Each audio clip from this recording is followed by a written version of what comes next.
Yes. Don't be afraid of mentioning what's right and wrong. Talk about values. What do I mean by that? Is shown on the next slide.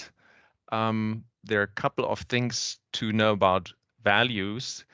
You may have in mind and be exposed to people whom you perceive not to care much about climate change, but these people will do care about something. And what humans often have in common, or what humans have in common, is that they're driven by their respective ideas of how the world should look like. In fact, most people have a deep yearning to be seen as good and as doing the right thing. Of course, what the right thing means will differ from person to person or from group to group, but there is something that these people would define as good.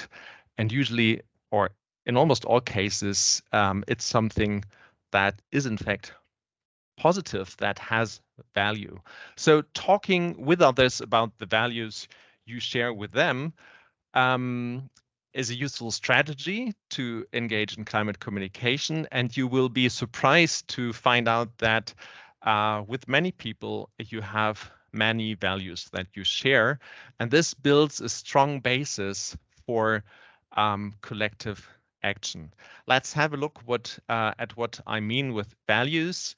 The following slide shows us a model developed by the social psychologist Shalom Schwartz. It's a map of universal human values that exist. He has grouped these values into families of values like universalist values or achievement values or security values.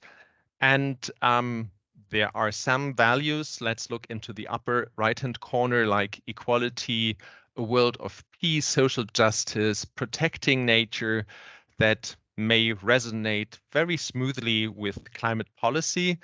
And there may be other values like the achievement values, influence, success, ambition, that may feel a bit more murky and they could be perceived as being in conflict with climate policy.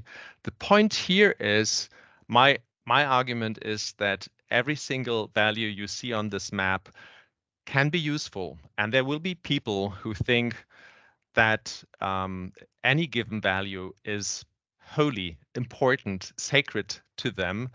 And your challenge then is, if somebody says, privacy is my supreme value, or national security is something that's really important to me, how could this go hand in hand with climate policy and climate action? I guess there is a way of integrating all these values into climate action. So we shouldn't just always talk about the values we feel are important, but also think about what are the values our audience cares about.